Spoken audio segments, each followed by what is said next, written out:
Hi guys, today I'll be talking about some questions and conversations, topics for discussions, talks you should have with your partner if you're in a relationship. Just before you make it very serious or before you proceed to say I do forever, you should actually discuss certain topics, ask some questions just to have clarity and better understand yourselves before you proceed to the altar. So I'll be going through a few of these topics today. If I can't cover all of them in this particular video, maybe I'll probably do like a part 2 of this video. Okay, so let's get started. So number one thing you should discuss with your partner or in a relationship is you should discuss about each person's previous relationships. They should tell you what happened in the relationship, how the relationship went, and also very important thing you should ask is why did each of those relationships, like why did they fail, and then you hear their point of view and reasons why those relationships fail. So that's very, very important. This will give you an opportunity to deduce a lot of things from your partner, maybe their previous lives, some characters, values and all that. You definitely learn or pick out things. Pay attention when the discussion is going on, how they're talking about the previous partner. Pay attention, you could pick out a lot of things from this particular conversation. The second thing you should talk about with your partner is the love language of each person. In case you don't know what a love language is, I think there are about 5 love languages. If I can remember all of them, there's act of physical touch, there's gifts, there's words of affirmation, there's act of service, and then I think the last one is quality time. Yeah, those are the 5 different love languages. So for each person, each of these things make them feel loved or means love to them. So you have to speak with your partner and understand what's their own love language, how do they want to be loved, what means love, or what is love to them. So for instance, if for me like my love language is, let's say, quality time, like I just want to spend time with my partner, and then all my partner does is maybe buy me a gift and it's never available, I wouldn't feel loved. Okay, I wouldn't feel loved. So you have to understand each other's love language and then try to love the person the way they want to be loved. Because it's one thing for you to do all these things just to show love, it's another thing for it to actually make sense to the person you're trying to show the love to.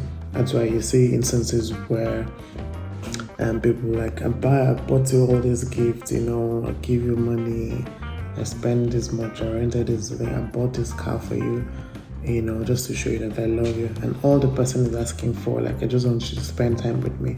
Okay, I just want you to sit with me, listen to me, understand me better. Just play, talk, chat, just watch movies, do stuff with me. Together. That's what means love to me. So understand the person and then understand the love language and how to love them. The next thing you need to talk about with your partner is if they have any past traumatic experiences.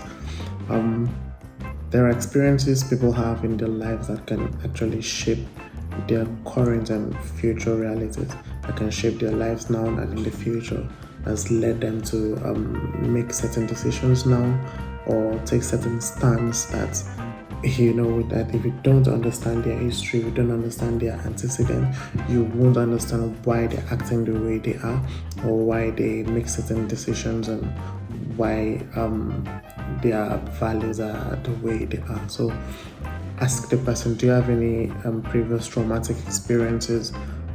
Things like, were you abused in the past, or were you raped? Were you verbally abused? Like, just different forms of abuse. If they have any traumatic experiences, or maybe they lost a loved one and then that just changed the course of their lives. Have these conversations. It just helps you understand the person better, or maybe they're acting in a certain way.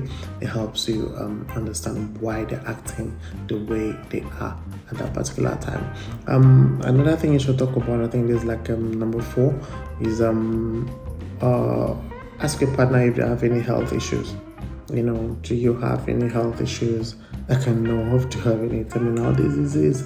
Or do you have HIV, infection, heart conditions, whatever health conditions, that you have currently, then even if it wouldn't affect our life in the future, but you need to know these things, because if you're spending time with this person, you need to sort of have an idea what their medical history is, maybe things that you're allergic to, or just so they don't do something that maybe aggravates your situation.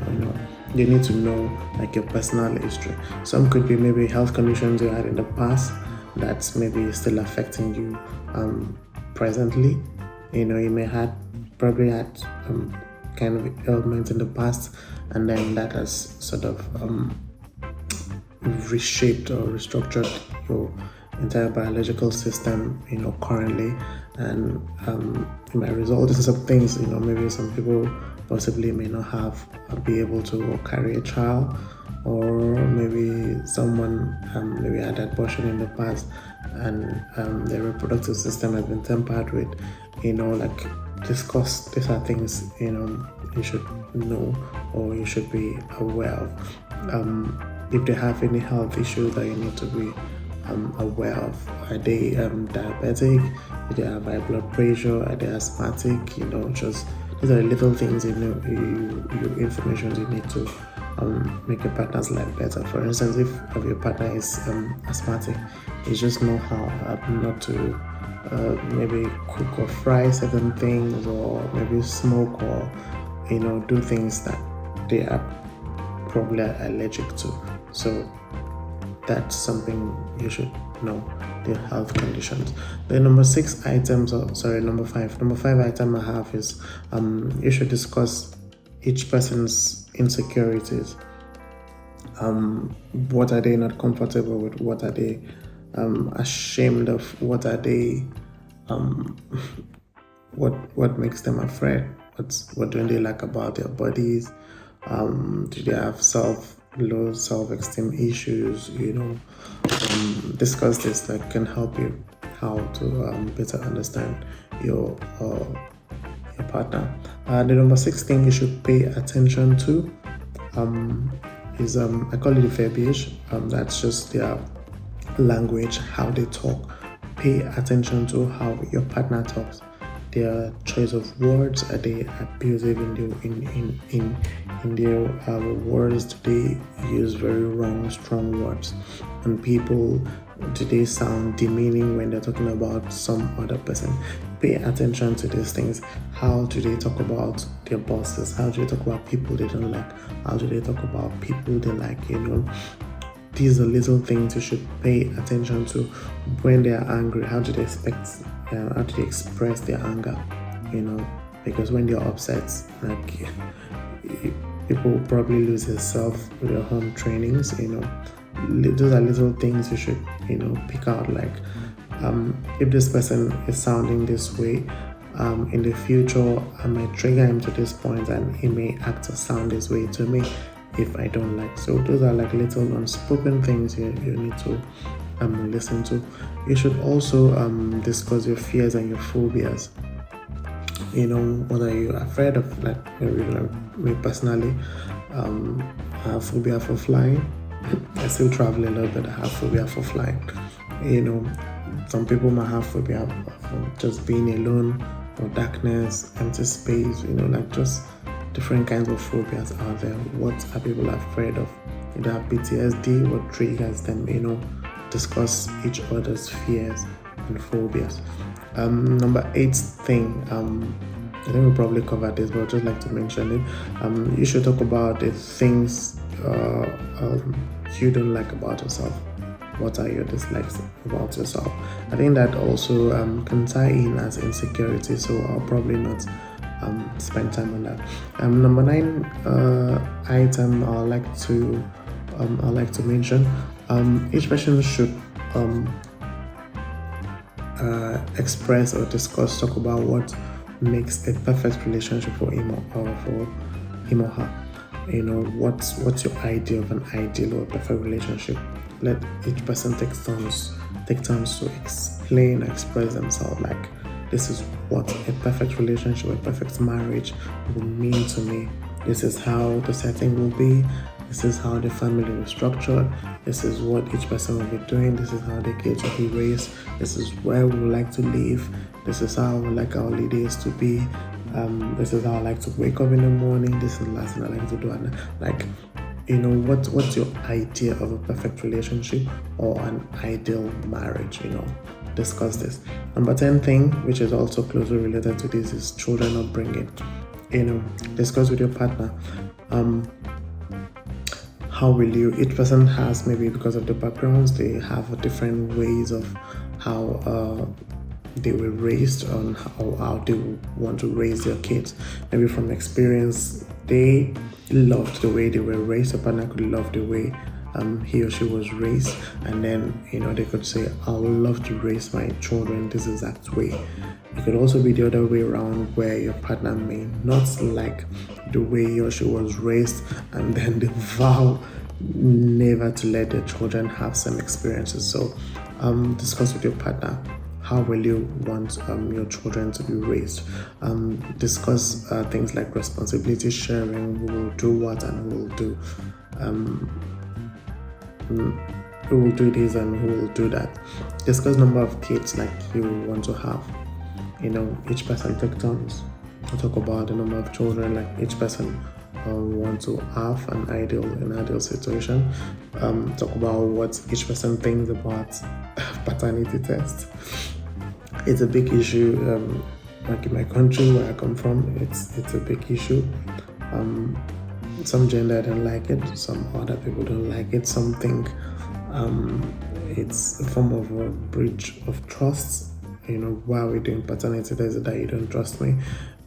So discuss things like this before you get to that point. Discuss it, know each person's stance, if it's something you love to do or if it's something you let slide. Discuss things like adoption consideration.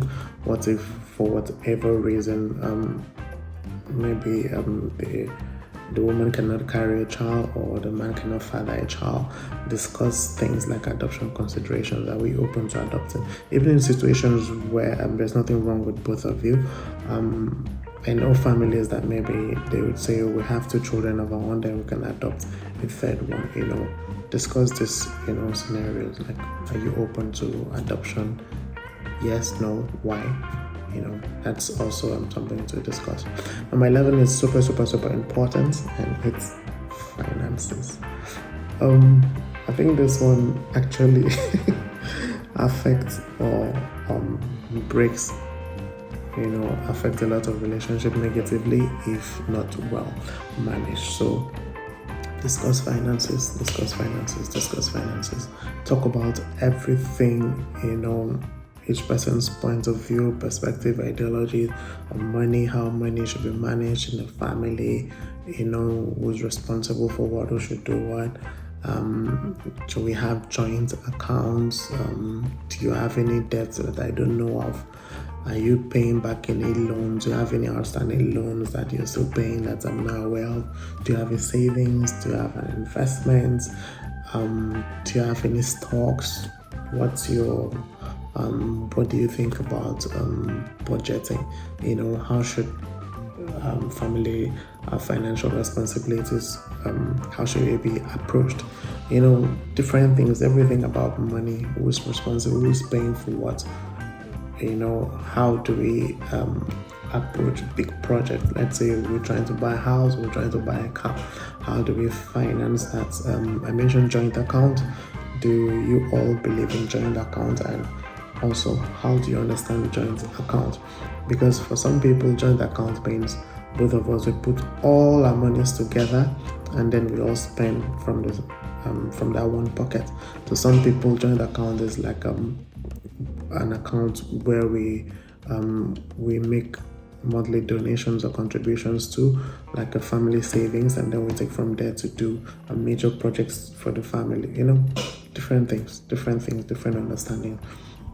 Converse with your partner, understand each person's standpoint or each person's understanding and beliefs around finances. Some women think their money is just for them alone, and the husband's money is for the family. The relationship stage is a very good time to discuss all these things and have an understanding, so that when you now get to marriage, these issues will not cause friction between you guys. Number 12, what are your pet peeves? What are the little things that you can't stand? You'll be surprised to how random things trigger different people. Some people, like, little things could just be turn off for them. Discuss these things.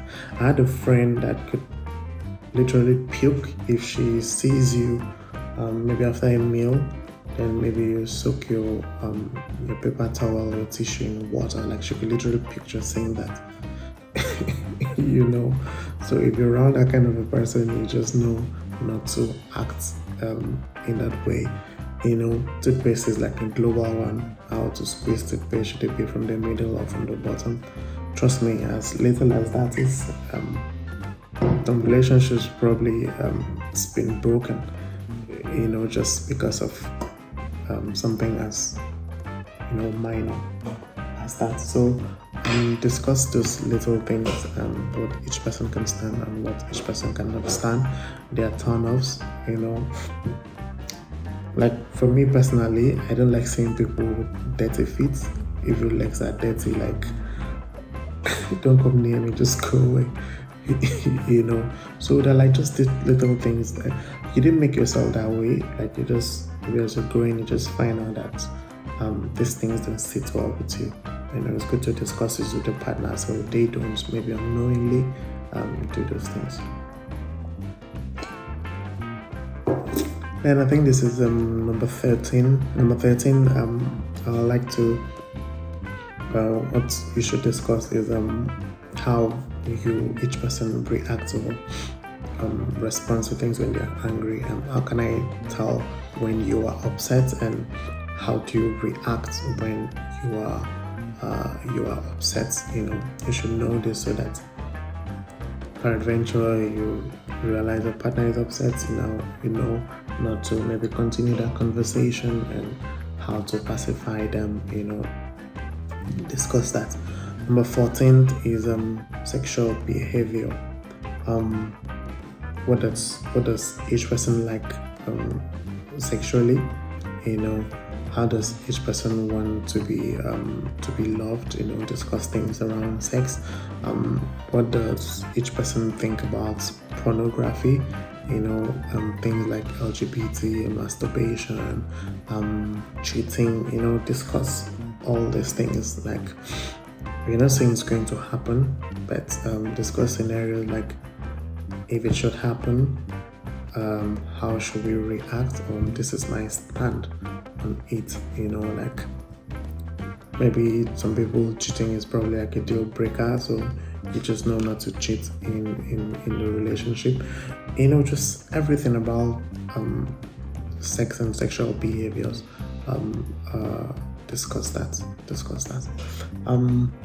Sorry, I'm trying to make this video not really long. I think that's number 14. I'll just take one more, and then we might have to stop this particular video here. And the last one I want to talk about in this particular video is physical boundaries. In relationship, people have rules, people have regulations.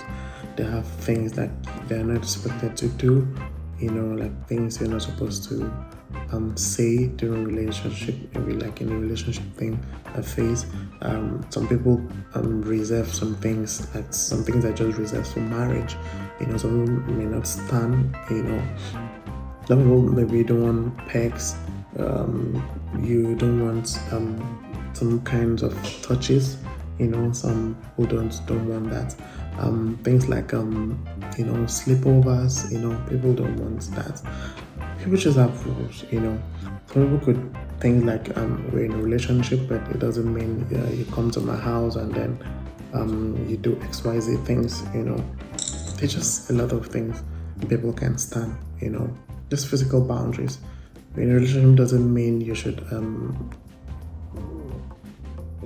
maybe go explore my house, raid my wardrobe, take my clothes or something. It doesn't maybe give you access to maybe my bank details, or just people have rules, and these rules are not like global rules. It's just on individual basis. So discuss all from the physical boundaries. Should I have access to your house?